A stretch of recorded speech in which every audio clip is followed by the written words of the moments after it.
अनु को बचपन से ही झूठ बोलने की आदत थी और ससुराल में भी उसकी ये आदत गई नहीं थी। वो अब भी अपने फायदे के लिए झूठ बोलने से नहीं कतराती। एक दिन अनु अपनी सास से जाकर ननद की शिकायत करती है। सासू माँ, बीना दीदी ने मेरी साड़ी खराब कर दी, उस पे दूध गिरा दिया, मेरा बहुत नुकसान हो गया। अरे क्यों बीना, मैंने तुझे यही संस्कार दिए हैं क्या?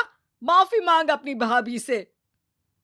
भाभी, मैंने आपकी साड़ी पर दूध नहीं गिराया है।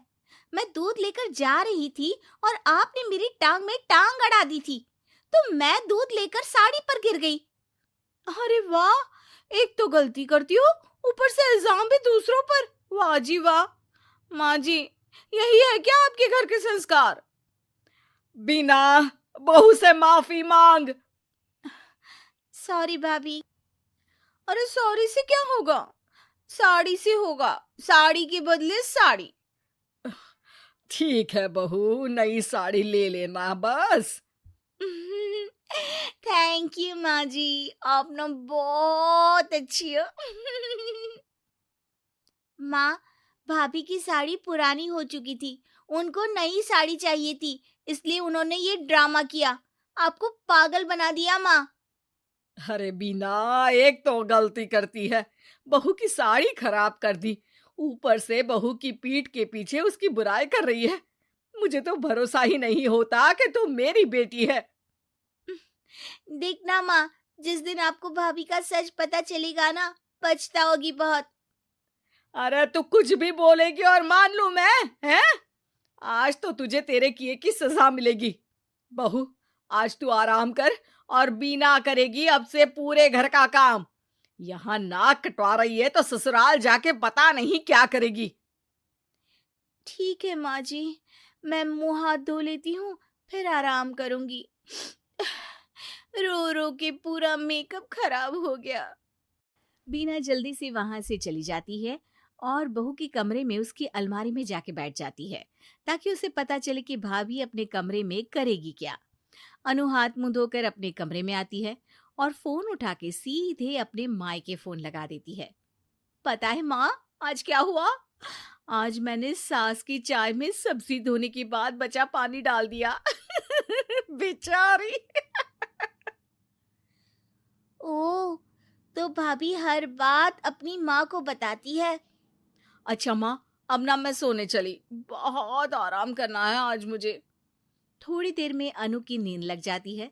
बीना उसका फोन उठाती है और फोन में कुछ करने लगती है, फिर वहां से चली जाती है। वो सीधे माँ के पास जाकर माँ के कान में कुछ कहती है। ठीक है, अब तू इतने यकीन से कह रही है तो ये भी कर लेती हूँ। पर भाभी पर तेरा शक गलत निकला ना तो बहुत बुरी सजा मिलेगी तुझे। ठीक है माँ, सच सामने लाकर ही रहूंगी, चाहे फिर सजा ही मिल जाए। अगले ही दिन काम को लेकर बीना और अनु में बहस हो जाती है। बीना, तुम यहाँ पैदा हुई हो, तुम्हें इस घर का ज्यादा काम करना चाहिए।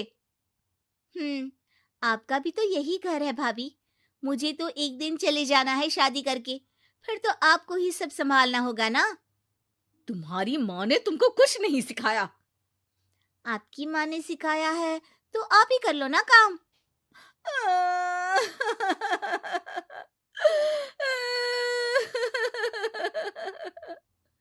अरे, रो क्यों रही हो? भाभी चुप हो जाओ, मैं कर लूंगी सारे काम। मैं आपके आगे हाथ जोड़ती हूँ, पाँव पड़ती हूँ, प्लीज चुप हो जाओ भाभी। बीना अनु भाभी को चुप कराने के लिए उसके पाँव छू रही होती है। तभी अनु की रोती आवाज सुन के सास वहां आ जाती है। क्या हो रहा है यहाँ? माँ, बिना कुछ बताए इसके पहले ही अनु बोल पड़ती है। देखो ना, आपकी बेटी मेरे पाँव पकड़ के मुझे गिराने की कोशिश कर रही है।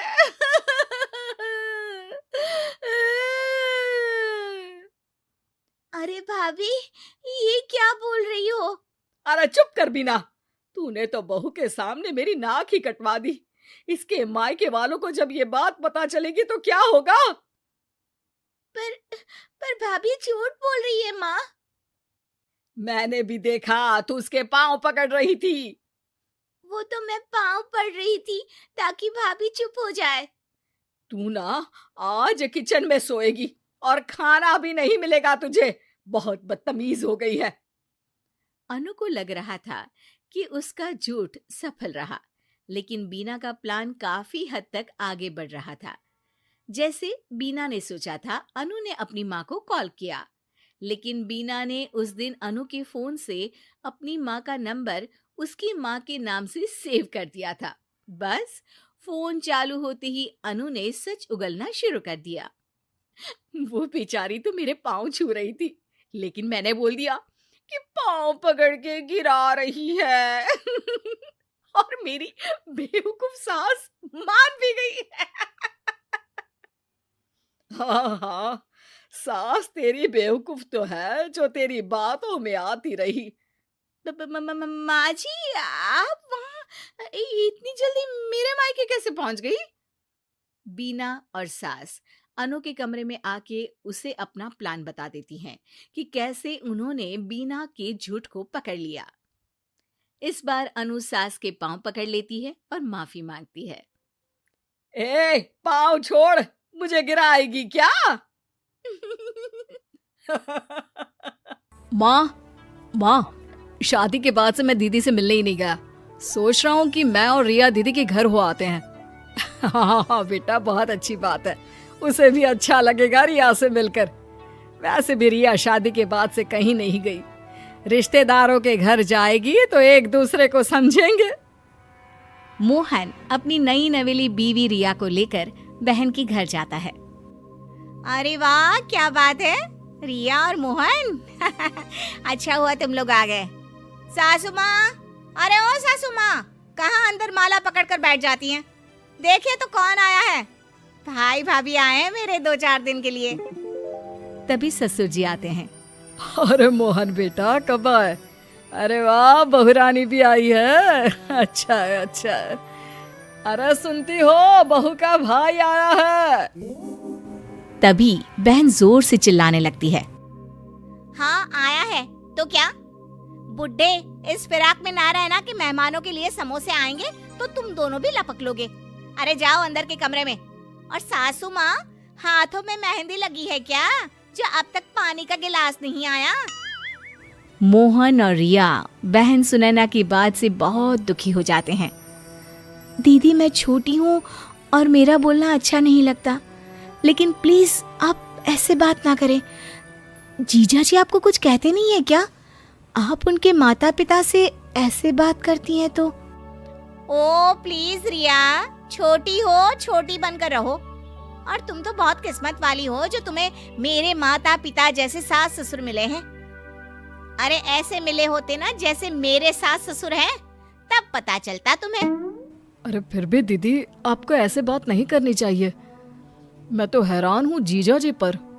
सभी बात कर रहे होते हैं कि सास पानी का ग्लास लेकर आ जाती है, लेकिन जैसे ही वो ग्लास टेबल पर रखती है, हाथ कांप जाता है और ग्लास गिर जाता है। मैं आप ही साफ कर देती हूँ बहू, माफ कर दो। अरे नहीं नहीं आंटी जी, आप बैठिए, मैं साफ करती हूँ, कोई बात नहीं। रुको रिया, इनकी हिम्मत भी कैसे हुई ग्लास गिराने की? एक काम ढंग से नहीं कर सकते। रोटी खाने को दो तो बहुत जल्दी हजम हो जाती है इनसे। सास को बहुत बेइज्जती महसूस होती है। सुनैना सास को बोले जा रही थी कि तभी वहां ससुर आ जाते हैं। वो रोकर हाथ जोड़कर बहू से कहते हैं, हम तंग आ चुके हैं बहू, तो हर किसी के सामने हम लोगों की बेइज्जती करती है। तेरी सास को मैंने कभी नहीं डांटा, लेकिन तू छोटी छोटी बात पर उसे बोलती है। मुझे ये बिल्कुल अच्छा नहीं लगता। अब हम लोग जा रहे हैं। अरे कैसी बात कर रहे हैं अंकल, आप लोग कहीं मत जाइए, मैं दीदी से बात करता हूँ। अरे जाने दो भाई, सब नाटक है। पहले भी कई बार जाने की धमकी दी है, लेकिन कहीं जाते नहीं है ये लोग। अरे इन लोगों को छोड़ो, चलो आओ बैठकर बात करते हैं। दीदी हम लोगों को जाना है, हम फिर आएंगे। अरे कैसी बात कर रही हो? तुम लोग तो बैग लेकर आए हो ना, 2-4 दिन तो रुक जाओ।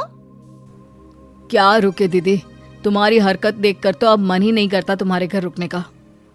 सुनैना भाई के मुंह से ये बात सुनकर फिर सास पर चिल्लाने लगती है।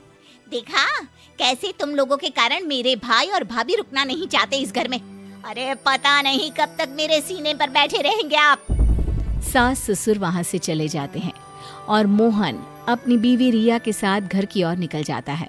रास्ते में, क्या बात है, काफी परेशान लग रहे हैं, सब ठीक है ना? दीदी का व्यवहार देखकर परेशान हूँ।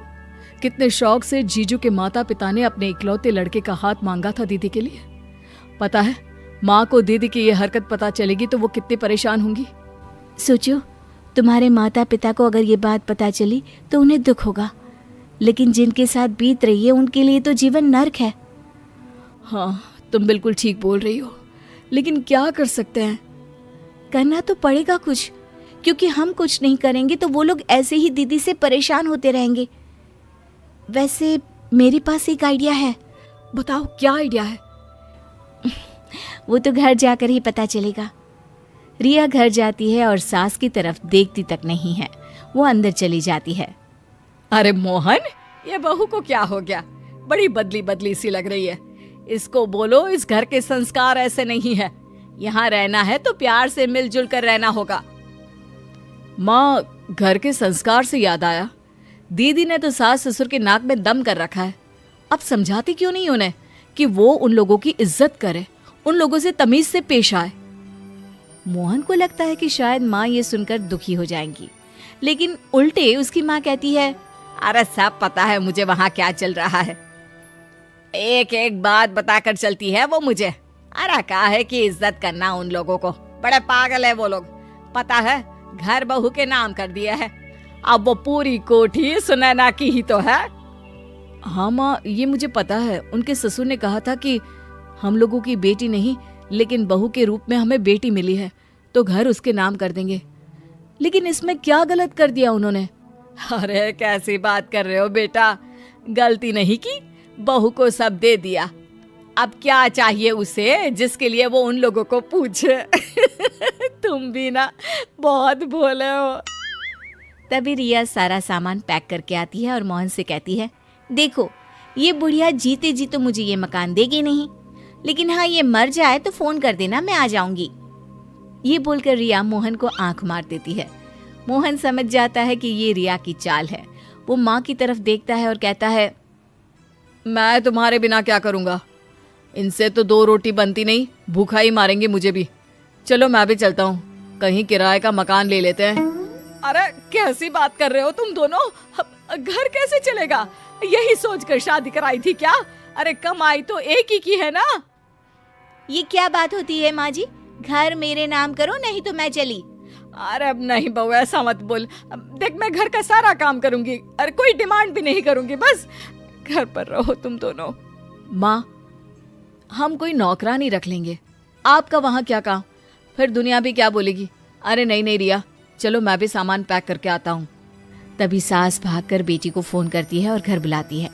बेटी माँ के पास आती है। क्या हो गया मोहन? मेरे घर तो तू बड़े भाषण दे रहा था कि सास को ऐसे रखो वैसे रखो, और यह तुम तो बोल रही थी कि सास को माँ की तरह मानो। फिर क्या हो गया तुम्हें? वो क्या है ना दीदी, मैंने आपको देखा और आपसे यही सीखा कि सास को मुट्ठी में रखो, पूरा घर खुद के नाम कर लो और सास को नौकरानी बना दो। ठीक है ना?